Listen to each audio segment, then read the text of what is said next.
അങ്ങനെ തന്നെ പ്രജ്ഞാനമായിരിക്കാതെ ഇത് വന്നത് അതിനൊരു സമാധാനം പറയാനുള്ളൂ, അവിദ്യ. അതുകൊണ്ട് അതങ്ങനെ സംഭവിക്കുന്നു.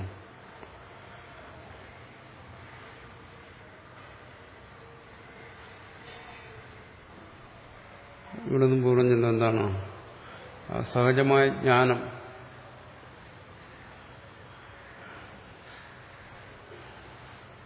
ഇത് എവിടെ നിന്നുണ്ടായി, എവിടെ നിലനിൽക്കുന്നു, എവിടെ ലയിക്കുന്നു, അത്തരം ചോദ്യങ്ങളൊന്നും തത്വജ്ഞാനത്തിലില്ല, സഹജജ്ഞാനത്തിലില്ല. കാരണം ഈ സൃഷ്ടിസ്ഥിതി ലയങ്ങൾ അന്യമായിട്ടില്ല. അന്യമായിട്ടുണ്ടായാലല്ലേ ചോദിക്കണം. പ്രജ്ഞാനം വ്യതിരേകമായിട്ടുണ്ടെങ്കിലല്ലേ ഇതെവിടെ നിന്നുണ്ടായി എന്ന് ചോദിക്കേണ്ട ആവശ്യമുള്ളൂ. അല്ലേ? ഐസിന്റെ ആകൃതി എവിടെ നിന്നുണ്ടാകുന്നത്, അത് ഐസാണെന്ന് അറിയുന്നവന് പിന്നെ ആ ചോദ്യത്തിന്റെ ആവശ്യമുണ്ട്. എവിടെ നിന്ന് ആകൃതി ഉണ്ടായി? അതിന് സമാധാനം ഒന്നേ ഉള്ളൂ. എന്താണത്? ഐസ് തന്നെയാണ്. വേറെന്ത് സമാധാനം പറയുന്നു? അതെന്താ അങ്ങനെ വരുന്നത്? അത് ജലത്തിന്റെ സ്വഭാവവിശേഷം. അല്ല അതിന് വേറിട്ട്, ജലത്തിൽ നിന്ന് വേറിട്ട് ഉണ്ട് എന്ന് പറയുകയാണെങ്കിൽ അത് അറിവില്ലായ്മ.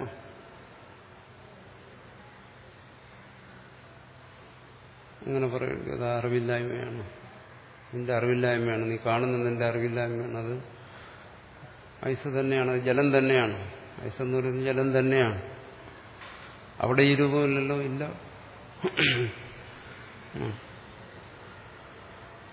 അവിടെ ഈ രൂപമില്ല. പക്ഷെ അതിനെ പറയുന്നത് എന്താണത്? സ്വസ്വരൂപത്തിലാണ്.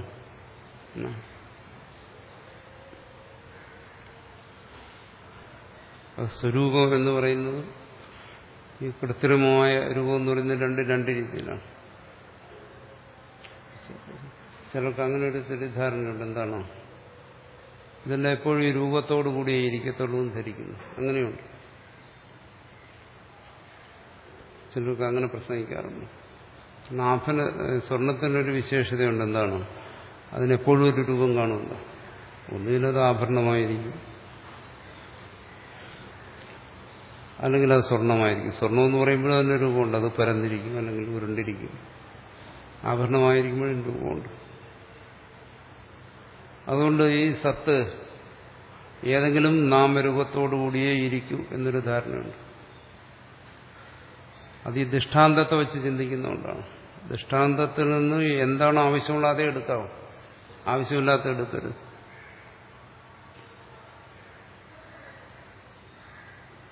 സ്വർണം എന്ന് പറയുന്നത് കേവലം ഒരു ഉദാഹരണം മാത്രമാണ്. രൂപരഹിതമായ ഈ തത്വത്തിന് രൂപരഹിതമായൊരു ഉദാഹരണം കിട്ടുമോ? കിട്ടത്തില്ല. രൂപമുള്ള ഒരു ഉദാഹരണമേ കിട്ടും. അപ്പോൾ രൂപമുള്ള ഉദാഹരണം എന്ന് പറയുമ്പോൾ അതെപ്പോഴും രൂപത്തോടുകൂടിയിരിക്കും. അങ്ങനെ ഒരു സാമാന്യ രൂപത്തിലിരിക്കുന്നെങ്കിലും അതിന് വിശേഷ രൂപങ്ങളുണ്ടാകുന്നത് ആണ് ഭ്രാന്തി എന്നുള്ള കാര്യമാണ് ഇവിടെ നമ്മൾ മനസ്സിലാക്കി തരുന്ന ആ ദൃഷ്ടാന്തത്തിലൂടെ. ആ ദൃഷ്ടാന്തത്തെ മാത്രം കേവലമായി അവലംബിച്ചാൽ നമുക്ക് തോന്നുന്നു എപ്പോഴും ഇതിന് രൂപം ഉണ്ടായിരിക്കും, എപ്പോഴും ഇത് നാമരൂപങ്ങളോടുകൂടിയിരിക്കും. അതില്ലാന്ന് മനസ്സിലാക്കണമെങ്കിൽ പിന്നെ അവിടെ സ്വാനുഭവത്തെ വെച്ച് ചിന്തിക്കണം. സ്വാനുഭവത്തിൽ വിജ്ഞാനം നശിക്കാതിരിക്കുന്നു. ജാഗ്രതത്തിലും വിജ്ഞാനം നശിക്കാതിരിക്കുന്നു. ആ വിജ്ഞാനത്തിലാണ് ഇതെല്ലാം കാണുന്നത്. സുഷുപ്തിയിൽ വിജ്ഞാനം നശിക്കാതിരിക്കുന്നു. അവിടെ എന്താ നാമം, എന്താ രൂപം? ഈ കാണുന്ന നാമരൂപരഹിതമായി വിജ്ഞാനത്തിന് നിലനിൽക്കാം. അതാണ് വിജ്ഞാനത്തിന്റെ വാസ്തവ സ്വരൂപം.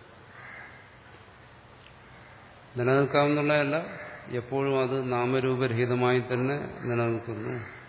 ജാഗ്രതത്തിലും സ്വപ്നത്തിലും സുഷുപ്തിയിലുമെല്ലാം. ഈ വിജ്ഞാനം സദാ നാമരൂപരഹിതമാണ്. അതാണ് ഇവിടെ തത്വമായി മനസ്സിലാക്കേണ്ടത്. അല്ല വിജ്ഞാനം എപ്പോഴും നാമരൂപത്തോടുകൂടി ഇരിക്കുമെന്നല്ല മനസ്സിലാക്കേണ്ടത്. സ്വർണവും വളയും മലയും ഒക്കെ വെച്ച് ചിന്തിക്കുകയാണെങ്കിൽ അങ്ങനെ തോന്നും.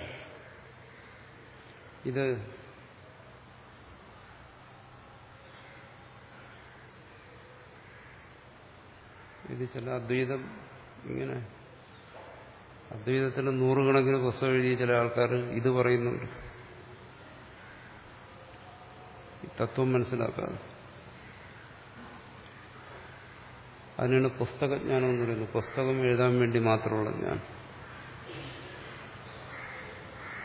ഇതെപ്പോഴും അങ്ങനെ നാമരൂപത്തോടുകൂടി ഇരിക്കുന്നതല്ല. എപ്പോഴും ഇരിക്കുന്നതല്ല എന്ന് മാത്രമല്ല, എപ്പോഴും നാമരൂപരഹിതമായിരിക്കുന്നതാണ്. അതാണ് ഇവിടെ പറയുന്നത്. ഇത് നാമരൂപരഹിതമാണ്. അത് ഇപ്പോഴും അത് നാമരൂപരഹിതമാണ്. അതുകൊണ്ടാണ് പറയുന്നത് എന്താണ്, ഈ നാമരൂപങ്ങളുടെ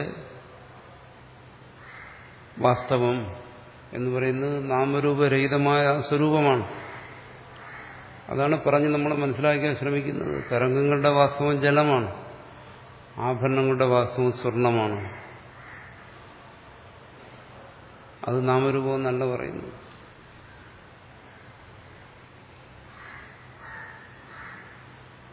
അതുപോലെ നാമരൂപങ്ങളോടുകൂടി ഇരിക്കുന്ന ഈ ജാഗ്രത സ്വപ്നം, അതിന്റെ വാസ്തവം തുര്യനാണ്. അത് നാമരൂപരഹിതമായിരിക്കുന്ന അനുഭൂതിയാണ് സുഷുപ്തി എന്ന് പറയുന്നത്. അവിടെ നാമരൂപരഹിതമായി നിലനിൽക്കുന്നു. അപ്പോൾ അതിനെ നമുക്ക് പറയാം പ്രളയം എന്ന് വിളിക്കാം. എന്തുകൊണ്ട് പ്രളയം എന്ന് വിളിക്കുന്നു അതിനെ? അവിടെ നാമരൂപങ്ങളില്ലാതിരിക്കുന്നു. അല്ലെ, ഒരു തരംഗം അല്ലെങ്കിൽ ഒരു തിരമാല ജലത്തിൽ നിന്നുണ്ടായി ലയിക്കുന്നു എന്നെപ്പോഴാണ് പറയുന്നത്? ആ തിരമാല എന്ന് പറയുന്നതിന്റെ സ്വരൂപം വിട്ടുപോകും. തിരമാല കാണാനില്ലാതാവുമ്പം പറയും അത് ലയിച്ചു പോയി. പ്രകടമാകുമ്പോൾ പറയും അതാ ഉത്പന്നമായി. കണ്ടുകൊണ്ടിരിക്കുമ്പോൾ പറയും ഇതാ തിരമാല ഉയർന്നു നിൽക്കുന്നു. ഈ മൂന്നവസ്ഥയിലും ജലം തന്നെയാണ്. ആ കാണുന്ന ആകൃതി ജലം തന്നെയാണ്. അപ്പോൾ വാസ്തവം എന്താണ്? അത് ജലമാണ്, അത് രൂപരഹിതമാണ്. അതാണ് പരമാർത്ഥം. അതുകൊണ്ടാണ് എന്നെ പറയുന്നത് എന്താണ്, ലയത്തിലും അത് തന്നെയാണ്. നാമരൂപരഹിതമായിരിക്കുന്ന അത് ആണ് പാരമാർത്ഥികമായ സ്ഥിതി എന്നാണ് ഇവിടെ ബോധിപ്പിക്കുന്നത്. എപ്പോ? നാമരൂപങ്ങൾ അനുഭവപ്പെട്ടുകൊണ്ടിരിക്കുമ്പോഴും. വീണ്ടും അവിടെ നാമരൂപങ്ങൾ അനുഭവപ്പെട്ടുകൊണ്ടിരിക്കുമ്പോഴും എന്ന് പറയേണ്ടി വരും. അതിനാണ് പറയുന്നത് അവിദ്യ. അവിദ്യ എന്ന് വെച്ചാൽ എന്തോ ഒരു അത്ഭുതകരമായ സാധനമൊന്നും കാണണ്ട. നമ്മുടെ അനുഭവം തന്നെയാണ്, നമ്മുടെ സാധാരണ അനുഭവം തന്നെയാണ് അവിദ്യ. എല്ലാവർക്കുമുള്ള അനുഭവം തന്നെയാണ്. അല്ലാതെ വിശദീകരിക്കാൻ വയ്യാത്തതോ പറയാൻ വയ്യാത്തതോ കണ്ടെത്താൻ കഴിയാത്ത ഒരു സാധനമൊന്നുമല്ല.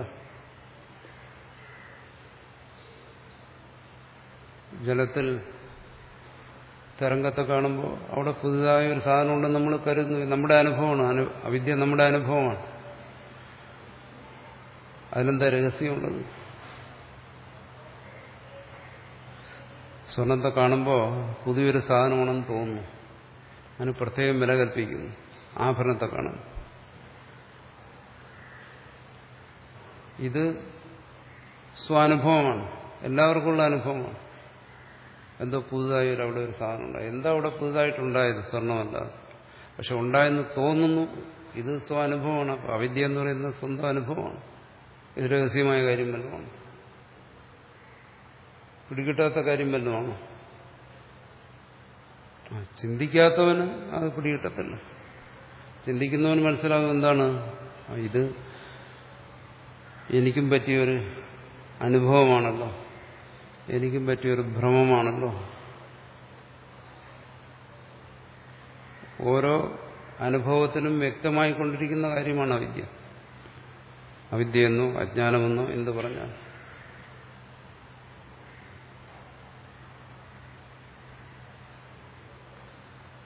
അത് മനസ്സിലാക്കുന്നവന്, ആ ബോധം വരുന്നവന് പിന്നെ അവിടെ അവിദ്യയില്ല. ഇത് സ്വർണമാണ്, അല്ല വേറിട്ടൊന്നും ഇവിടെ ഉണ്ടായിട്ടില്ല. പിന്നെ കാണുന്നതൊക്കെ അതിൻ്റെ തന്നെ ആകൃതിയാണ്, അതൊരു ശില്പിയുടെ വൈഭവമാണത് എന്ന് മനസ്സിലാക്കുന്നവന് അവിടെ അവിദ്യയില്ല. അതുപോലെ തന്നെ ഈ തത്വത്തെ സംബന്ധിച്ച് ഈ തത്വത്തെ അതുപോലെ തന്നെ അനായാസമായി മനസ്സിലാക്കാവുന്ന കാര്യമാണ്. സ്വർണത്തെ സ്വർണമായി ഗ്രഹിക്കുക, അത് ആഭരണത്തെ സ്വർണമായി ഗ്രഹിക്കുക, അതിലെത്രമാത്രം അനായാസതയുണ്ടോ അതുപോലെ അനായാസമായി തന്നെ ഈ തത്വത്തെ മനസ്സിലാക്കാം. അതാണ് നേരത്തെ പറഞ്ഞ എന്താണ്, അത് സഹജമായ ജ്ഞാനമാണ്, അപ്രയത്ന ഉത്ഥിതമാണ് ഈ ജ്ഞാനം. പ്രജ്ഞാനം വ്യതിരേകമാണ്, അഭാവ പ്രജ്ഞാനത്തിൽ നിന്ന് വ്യതിരിക്തമായിട്ടില്ല. ഇവിടെ അവിദ്യാജ്ഞാനം എന്ന് പറയുന്നത് എന്താ, ഒരു പിടികിട്ടാപ്പുള്ളിയാണ് അല്ല. തസ്മാത് ഏകമേവ ബ്രഹ്മ, അതുകൊണ്ട് ഈ ബ്രഹ്മം ഏകമാണ്, ഏകം തന്നെയാണ്. പ്രജ്ഞാനഘനം ഏകരസം പ്രതിപത്തവ്യം, അങ്ങനെ അത് മനസ്സിലാക്കുക. ഇത് അറിയേണ്ട ഒരു കാര്യമേ ഉള്ളൂ ഇവിടെ. അത് പ്രജ്ഞാനഘനമായിരിക്കുന്ന പ്രജ്ഞാനസ്വരൂപമായിരിക്കുന്ന തന്നെക്കുറിച്ചായതുകൊണ്ട് മാത്രം അതിന് പറയുന്നത് സഹജമായ ജ്ഞാനം. തന്നെക്കുറിച്ചായതുകൊണ്ടാണ്. പുസ്തകത്തെ പുസ്തകമായിട്ട് അറിയുമ്പോൾ അത് സഹജമായ ജ്ഞാനമല്ല, അത് കൃത്രിമമായ ജ്ഞാനമാണ്. പക്ഷെ താൻ പ്രജ്ഞാനമാണെന്നുള്ളത് ഇനി ആരെങ്കിലും നിഷേധിച്ചാൽ അതല്ലാതാകും, ആകത്തില്ലല്ലോ. അത് ശ്രുതി ബോധിപ്പിക്കുന്നു, പ്രജ്ഞാനഘനമാണ്, ഏകരസമാണ്, ഏകസ്വഭാവമാണ്. അതിനെ അങ്ങനെ തന്നെ മനസ്സിലാക്കുക. എങ്ങനെ ബോധിപ്പിക്കുന്നു ആ രീതിയിൽ മനസ്സിലാക്കുക. അത് സഹജമായി അങ്ങനെ ആ ജ്ഞാനം തന്റെ സ്വരൂപമായതുകൊണ്ട് തന്നെക്കുറിച്ചുള്ള അറിവ് മാത്രമേ ഇവിടെ സഹജമായിട്ടാകുന്നുള്ളൂ.